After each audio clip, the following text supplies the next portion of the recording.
Selamat datang di Pojok Santai. Sebelum Anda mendengarkan audiobook ini, kami menginformasikan bahwa channel ini adalah review audio dari buku yang ada di Indonesia. Untuk membaca keseluruhan buku ini, kami menyarankan membeli buku aslinya di toko buku kesayangan Anda, baik offline maupun online. Keberadaan channel ini dimaksudkan untuk membantu Anda mendapatkan pengetahuan dari buku-buku kesayangan Anda. Jangan lupa untuk subscribe, like, dan komen. Selamat datang di Pojok Santai, channel khusus yang membahas komik dan novel dengan cara asik. Andika dan Soma mendapat tugas luar dari perguruannya. Di perjalanan mereka melihat ada panggung yang berisi para pendekar yang siap bertarung. Seperti apa keseruannya? Yuk langsung saja disimak video berikut ini.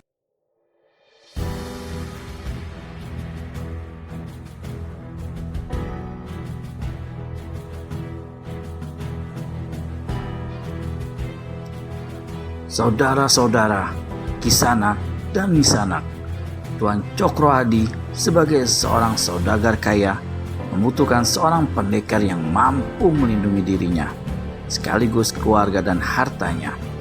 Maka untuk itulah panggung ini disediakan agar para pendekar yang berminat menjadi pengawal bayaran Tuan Cokrohadi dapat memperlihatkan ketangguhan ilmu kedijayaannya. Dua orang yang tak terkalahkan akan berhak dipilih Tuan Cokrohadi, kata orang itu lantang. Begitu orang itu selesai membacakan pariwara, menyusul seorang bertampang kasar dan membawa sebilah kapak naik ke atas panggung. Dia orang pertama yang berminat. Untuk beberapa saat dia berdiri angkuh seakan-akan menunggu orang yang ingin menantangnya.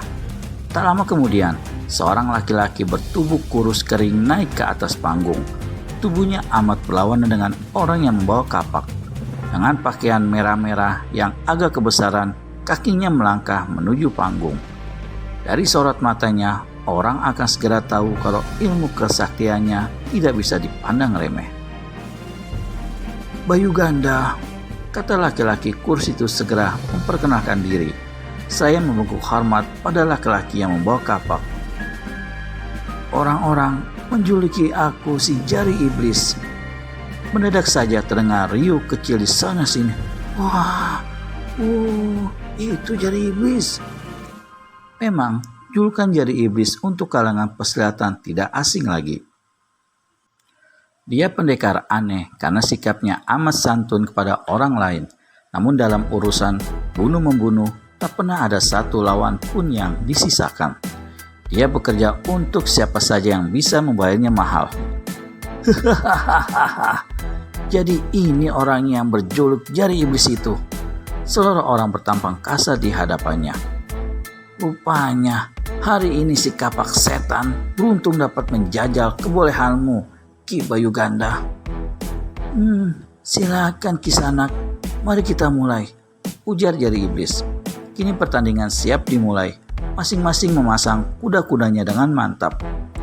Gaungan kapak besar yang diputar-putar orang bertampang kasar yang mengaku berjuluk kapak setan sesekali terdengar. Selangkah demi selangkah mereka menjejaki panggung mencari peluang yang tepat untuk memulai serangan. Si kapak setan mulai menyerang dengan kapaknya yang berdesing membelah udara menuju dua kaki kurus jari iblis.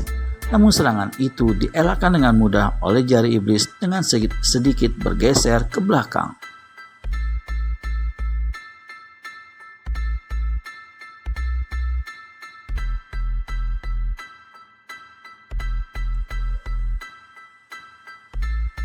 Lantas sebelah kakinya secepat angin topan membabat kepala kapak setan yang merendah.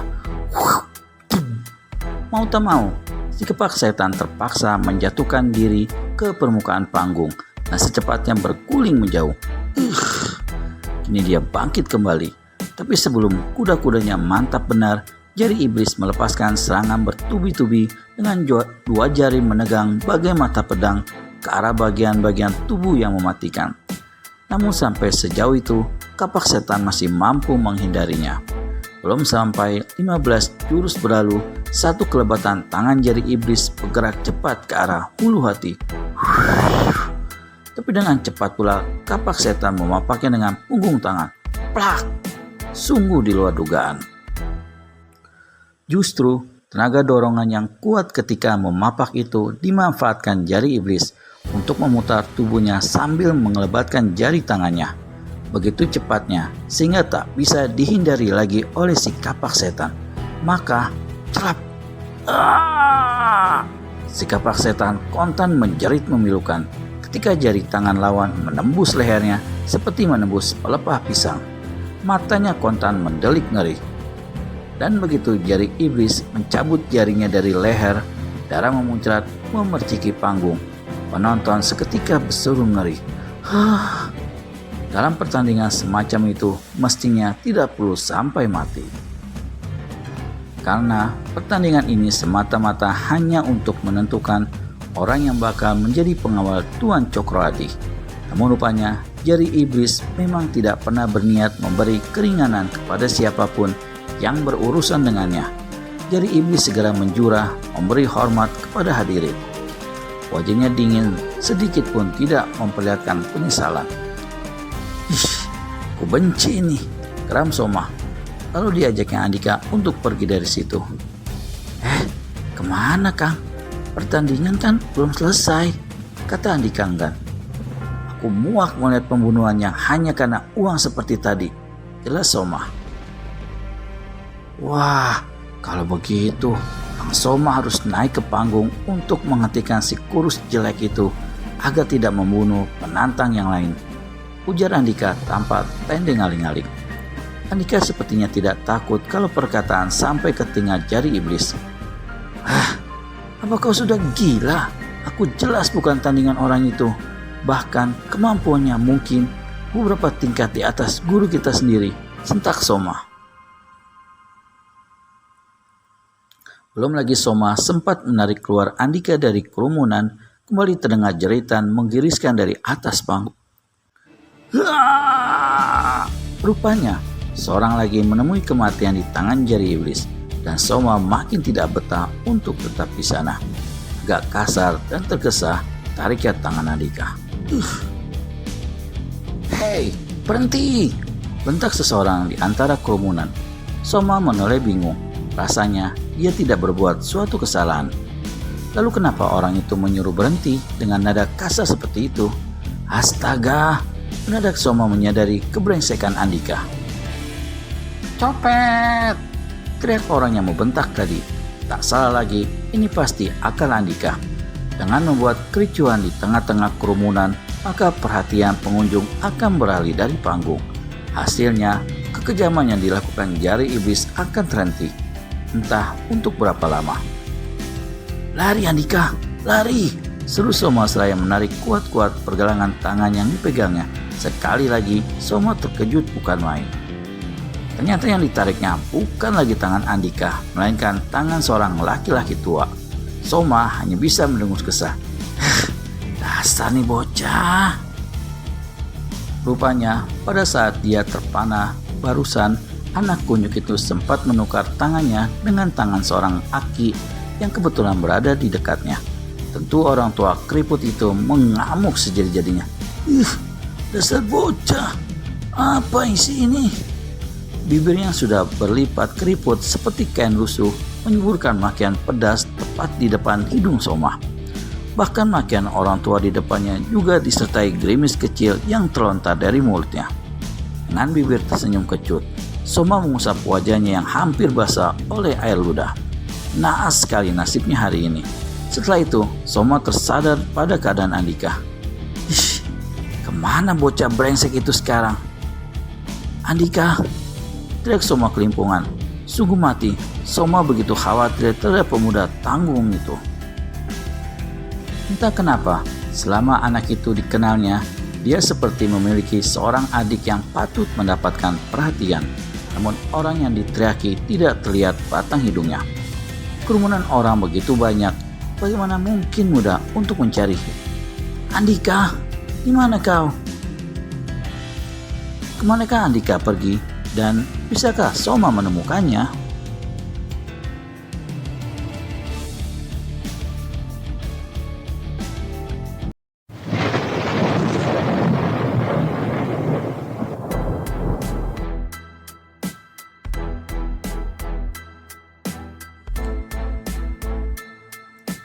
Sungguh mati, Soma begitu khawatir terhadap pemuda tanggung itu.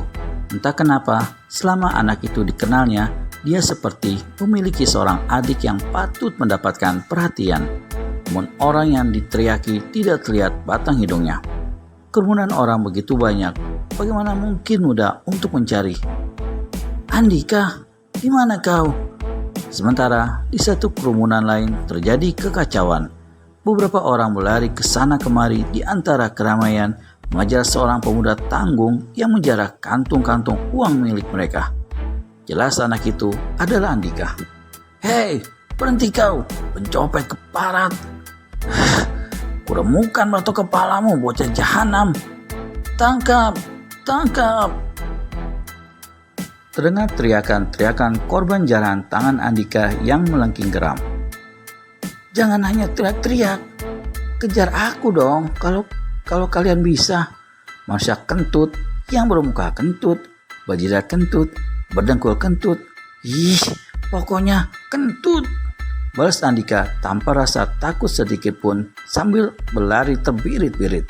Selincah kerah hutan, Andika menusuk di antara kerumunan orang.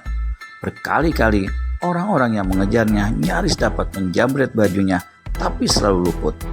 Sampai akhirnya Andika terkurung dengan tubuh merapat di pinggir panggung. Orang-orang yang mengejarnya makin dekat dengan wajah disarati kekalapan. Mata mereka terlihat nyalang bagai ingin menelan Andika hidup-hidup. Selangkah demi selangkah mereka mendekat dengan tangan terentang, takut kalau buruannya lolos lagi. Andika yakin kalau sudah tidak bisa lagi meloloskan diri kecuali dengan satu cara, naik ke panggung pertandingan. Tubuhnya yang kurus itu pun cepat melompat ke atas panggung setinggi bau. Hiat! Manis sekali Andika mendaratkan kakinya di atas panggung. Kalau Andika membuang napas, memang sampai di situ orang-orang yang mengejarnya tidak lagi berani mendekati.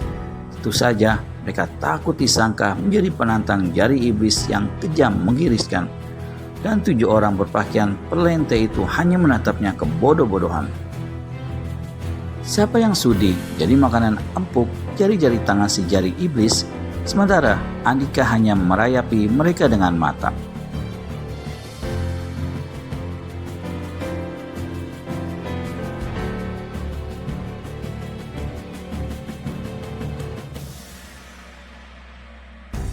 Senyum mengejeknya yang khas tersembul. Bukan itu saja, dia malah melambaikan tangan sehingga menimbulkan kejengkelan di hati pengejarnya. Hai, dadah. Kau penantang berikutnya. Tiba-tiba terdengar suara berat di belakang. Andika terkesiap. Darahnya serasa berhenti mengalir. Wajahnya spontan pucat. Gila, sungguh tidak pernah disangka akan sejauh ini. Maka sambil menelan ludah susah payah, Andika berbalik. Tampaklah saut wajah yang menyeringai buas. Andika ingin menjelaskan segera pada Ki Bayuganda alias si jari iblis kalau dia bukan penantang. Bahkan niat saja pun tidak. Sementara pengunjung mulai berseru kaget. Suara-suara gumaman mulai terdengar seperti sekumpulan lebah. Mereka memandang Andika dengan mata yang sulit dijelaskan. Mungkin merasa heran, mungkin merasa terpana, atau mungkin merasa salah lihat.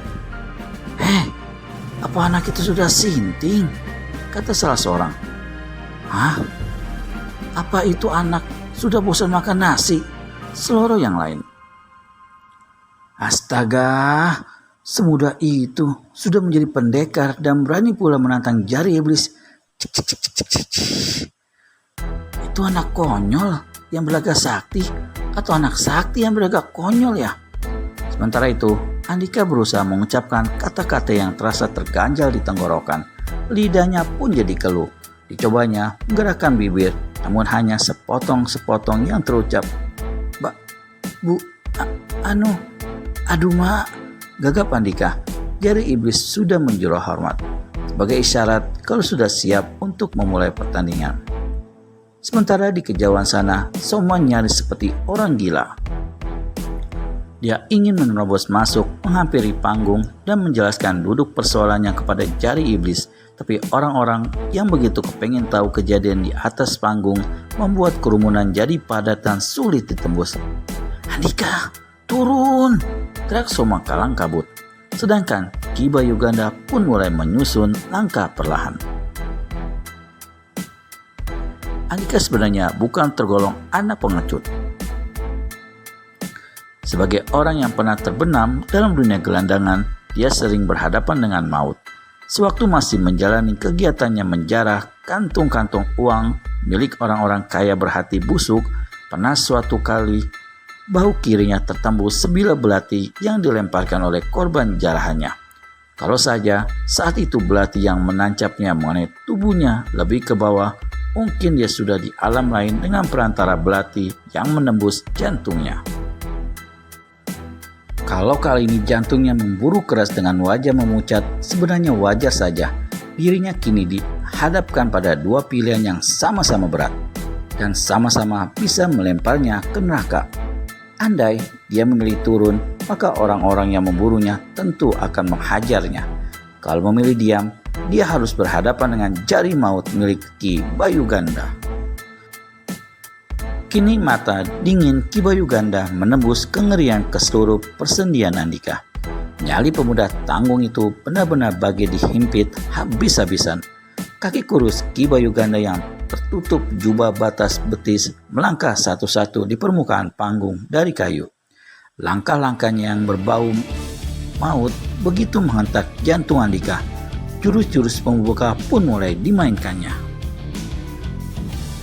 Dua jari dari masing-masing tangan yang masih memerah oleh darah mengejang tanpa memperdengarkan teriakan. Jari Ki Bayuganda melesat ke arah dada Andika dengan kecepatan dahsyat. Bagi pemuda tanggung yang tidak pernah mempelajari ilmu tenaga dalam dan kecepatan, tusukan jari Ki Bayuganda mustahil untuk dihindari. Pada saat jari berkecepatan kilat itu hanya tinggal 2 jengkal lagi dari dada Andika, tiba-tiba tubuh Andika seketika melenting bagai selembar bulu di udara. Sebentar dia berputaran lalu hinggap tanpa sedikit pun suara di belakang Ki Bayuganda. Trak! Kurang ajar, dengus jari iblis. Sementara Andika hanya terkesiap. Tangannya menekap dada yang sebelumnya akan menjadi sasaran jari-jari menyeramkan Ki Bayuganda. Matanya belum berani melirik ke dada sebab di kepalanya sudah terbayang darah yang mengalir deras dari bagian tubuh yang dikiranya terkena. Tapi ketika matanya mencoba melirik, ternyata dadanya masih utuh. Hah? Apa yang baru saja kulakukan ya? Mungkinkah aku bermimpi? Pada saat gawat tadi, Andika memang hanya mengikuti naluri untuk menyelamatkan diri. Dia hanya sekedar mencoba berkelit dengan melenting semampunya. Namun, yang terjadi justru di luar dugaan sama sekali. Dia mampu melewati kepala jari iblis dan mendarat ringan di belakangnya. Apa sebenarnya yang terjadi pada Andika? Benarkah dia bisa melompat dan menghindari serangan jari iblis?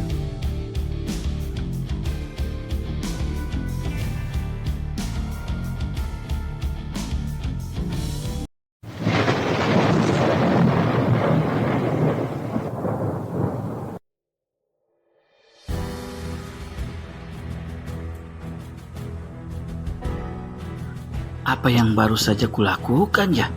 Mungkinkah aku bermimpi? Pada saat gawat tadi, Andika memang hanya mengikuti naluri untuk menyelamatkan diri. Dia hanya sekedar mencoba berkelit dengan melenting semampunya. Namun, yang terjadi justru di luar dugaan sama sekali. Dia mampu melewati kepala jari iblis dan mendarat ringan di belakangnya. Demikian juga Soma di kejauhan. Mulutnya tanpa sadar terbuka karena demikian terpanah.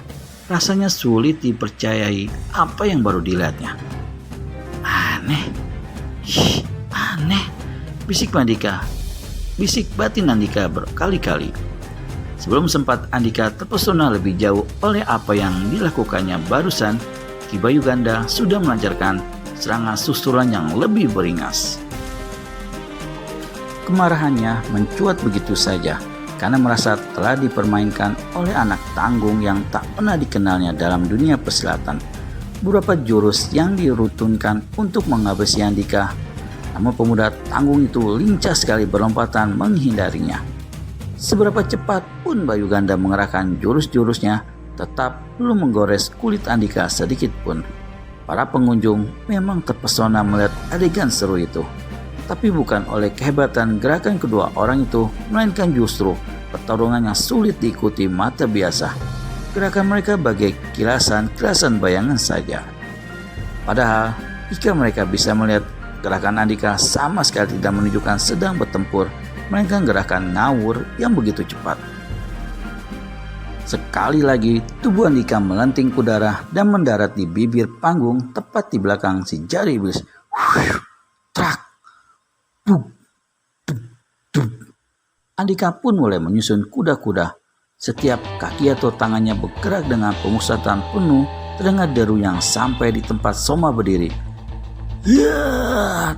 Sementara Ki Bayuganda kembali merangsek dengan teriakan kemarahan membakar dahsyat, dan tubuh mereka berdua lantas seperti menyatu dalam pusaran gerakan-gerakan luar biasa. Sebentar saling pisah, sebentar kemudian menyatu kembali. Sementara para penonton seperti terkena tenung saja. Mereka benar-benar menjadi patung hidup menyaksikan pertarungan luar biasa itu. Bagi yang mempunyai penglihatan jeli, mereka akan melihat kalau si jari iblis begitu bernafsu untuk cepat menjatuhkan Andika.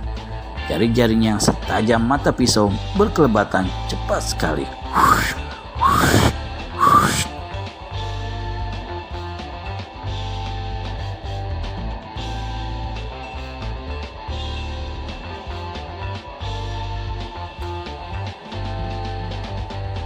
Namun sampai sejauh itu, Andika masih mampu menghindari dengan kelitan-kelitannya yang lincah. Namun tak urung, beberapa bagian tubuh Andika sempat tersayat jari-jari bagai bajai itu.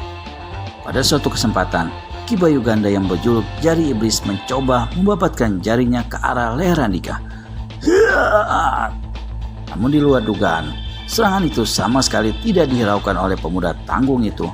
Baru ketika serangan itu hampir menyentuh leher, Andika cepat menarik kepalanya ke belakang. Begitu serangan itu bisa dihindari, Andika cepat memutar tubuhnya saya melepaskan pukulan bertenaga dalam tinggi. Begitu cepat gerakannya sehingga jari iblis tak bisa lagi menghindarinya.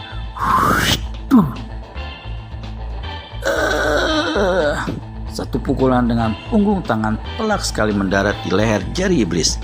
Diiringi jerit kesakitan, tubuh Ki Bayuganda terpental keras melayang bagai tanpa bobot.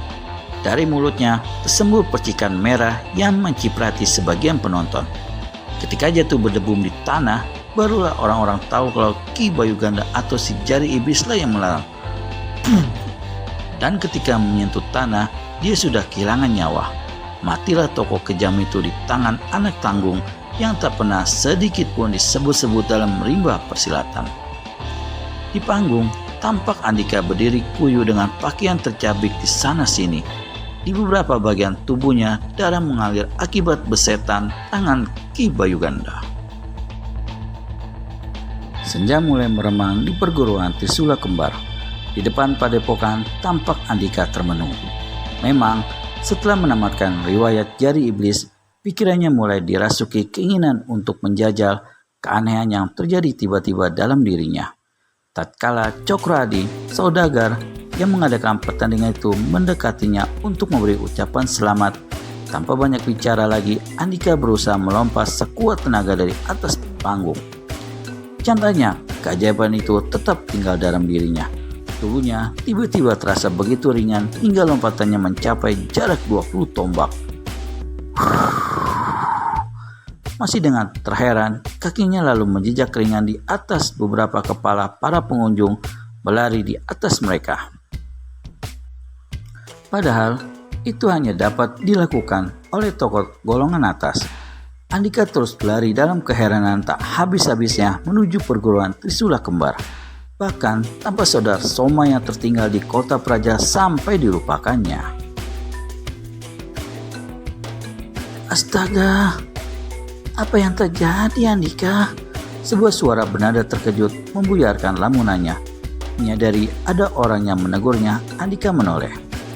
Tampak Ningrum sedang memperhatikan dengan wajah terkejut. Gadis itu benar-benar kaget melihat keadaan Andika dengan pakaian terkoyak-koyak bernoda darah dan luka-luka yang masih meneteskan darah meski tidak terbilang parah. Jatuh tadi dari pedati Nini. Alak Andika berbohong. Ningrum mendekatinya. Dipegangnya bahu Andika yang terluka. Tapi kenapa lukamu ini seperti terkena benda tajam? Tanya Ningrum agak heran. Barangkali hanya terkena batu tajam. Tunggu di sini sebentar ya. Akan kuambilkan ramuan untuk membalut luka-lukamu supaya cepat mengering. Ujar Ningrum seraya berdiri lantas pergi mengambil ramuan. Sebenarnya, setiap kali pemuda tanggung itu bertumbukan mata dengan gadis yang lebih tua 5 tahun tadi, hatinya akan merasa senang bukan kepalang. Namun untuk saat ini, benaknya masih tetap disibuki oleh kejadian seperti mimpi yang dialami kemarin malam. Apa ya yang terjadi sebenarnya? Apa arti semua ini? Andika kembali merenung, matanya kosong memandang lurus. Mukjizatkah? Atau barangkali aku sudah gila dan membayangkan hal yang bukan-bukan. Tiba-tiba sepasang tangan halus menyadarkannya kembali. Ternyata tangan Ningrum. Dengan bibirnya tersenyum, gadis itu mulai membalut luka-luka Andika dengan ramuan dan akar tumbuhan. Terima kasih sekali ya Nini, ucap Andika dengan mata sejurus pada mata bulat Ningrum. Ditatap seperti itu, Ningrum jadi tersipu. Bergegas matanya dilepaskannya dari tatapan lekat Andika. Dia sendiri heran, kenapa berlaku seperti itu? Tatapan tajam mata anak tanggung itu seperti memiliki pesona tersendiri. Sinarnya langsung menerabas langsung ke hatinya yang paling dalam. Padahal Ningrum sendiri tahu kalau usia Andika lebih muda darinya. Aneh. Sudahlah, lain kali kau harus hati-hati ya jika sedang di atas pedati, kata gadis itu dengan lembut. Andika mengangguk. Matanya tetap memperhatikan wajah ayu Ningrum yang kini mulai bersemu merah. Ningrum beranjak pergi. Begitu ringan kakinya melangkah. Dan begitu gadis itu hilang dari pandangan, Soma muncul. Apa gerangan yang akan terjadi selanjutnya? Temukan jawabannya di video selanjutnya hanya di channel Pojok Santai. Segera subscribe dan tekan tombol lonceng untuk mendapat notifikasi video terbaru dari kami. Terima kasih dan sampai bertemu kembali.